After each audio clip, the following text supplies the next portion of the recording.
Hi guys, TinaGale here, and today I'm working with this sketch from Laura Whitaker for StuckSketches for the ScrapRoom. So they are sponsoring StuckSketches this month, and so be sure to check out both of them and play along with the sketch. I pulled out some of my leftovers from the October Flavors of the Month kit, the Echo Park I Love family, and decided to just try to finish it up. I loved this blue background paper that kind of looks like a quilt, and so that's where I started with, thinking that it would make a great background for these photos that I had of my daughter when she came home for Christmas break and just the reaction from her puppy when they saw each other. But it ends up, this background caused me a lot of problems. And so this video is going to be narrowed down quite a bit because I kind of went through and did it, and then I went back and switched up quite a bit and played with the background. So it's a layout that turned out quite different from my usual style, but I do love it in the end. But you're going to see that sometimes what I have planned is just not what works in the end. So first off, this background gave me a lot of problems because it was, even though it's very tone on tone, it was very bright and just a lot more color than what I normally use and what I'm used to creating with.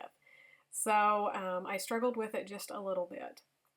So I started out thinking that was going to be my background, and then I just used, like I said, scraps from this collection. I just cut them down into rectangles, and I wanted some of the rust color and that polka dot to kind of separate the blue from the photos.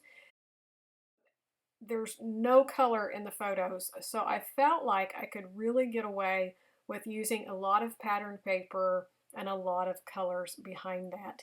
And I thought it would be easy to get away with this blue background having so much color in it that it wouldn't be competing with the photos.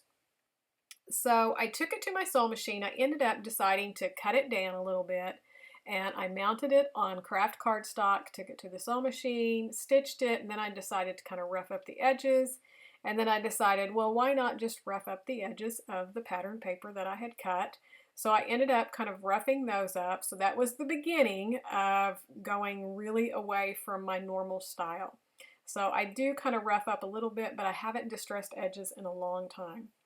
So I went through the sticker sheet and I cut apart all of the different stickers and embellishments that I thought would work. And this is where I really start struggling with that background.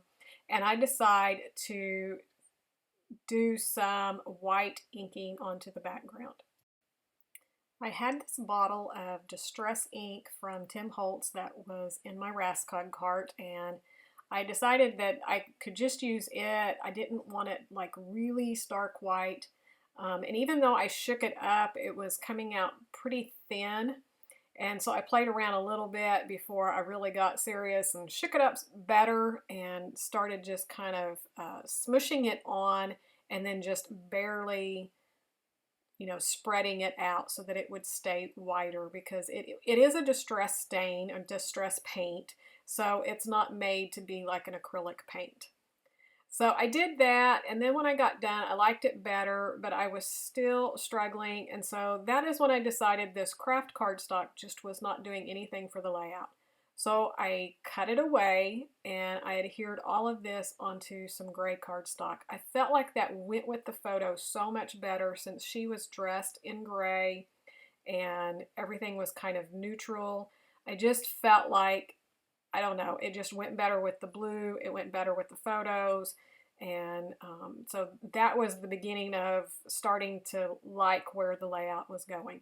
So I did have it kind of already adhered together pretty much before I took it all apart, cut it apart. So now I'm just peeling those edges back apart, or the layers back apart. I wanted to have less of it showing. Before, I had it pretty spread out all the way across the page, and I decided, after looking at the sketch again and looking at the layout, I didn't really care for that. I wanted to squeeze it in a little bit more truer to the sketch. I just felt like it looked a lot better.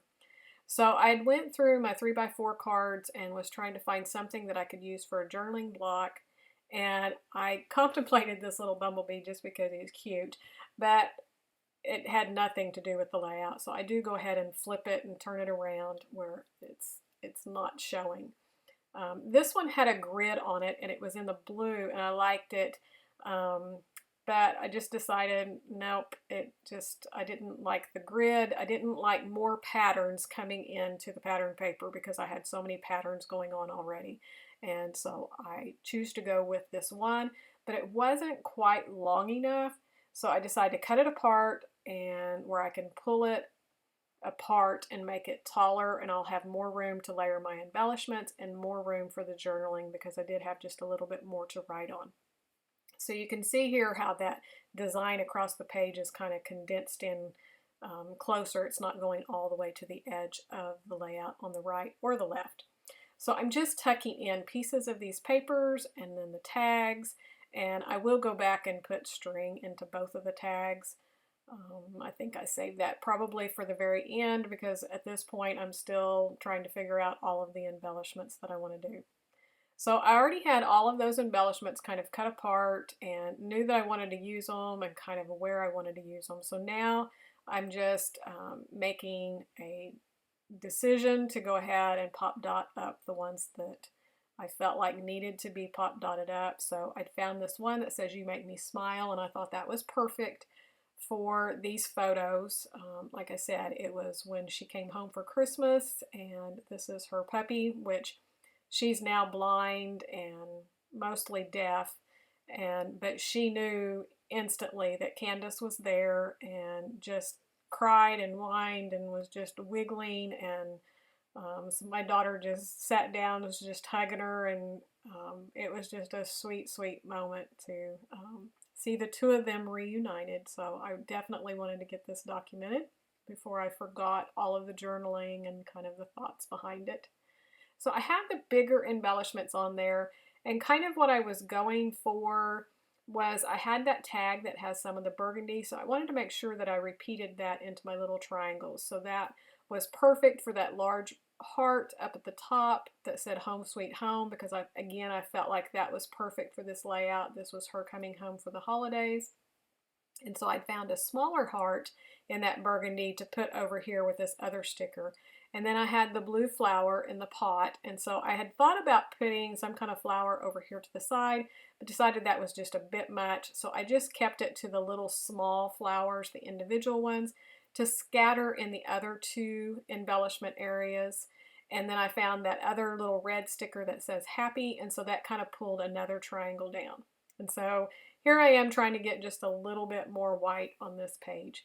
But that's pretty much going to finish this layout off. Again, I hope you enjoyed seeing my process and how, even though I was, I had everything kind of down, it wasn't too late to go ahead and pull it up and decide and go for a better design. And this gray is definitely a better design than that craft. So I'm going to do my journaling. I'll put the sketch here at the end again. I did have a request to start putting the sketches at the end, so I will try to remember to do that. Be sure to check out StuckSketches and the ScrapRoom to play along with it. And thanks for watching, and we'll see you real soon. Bye.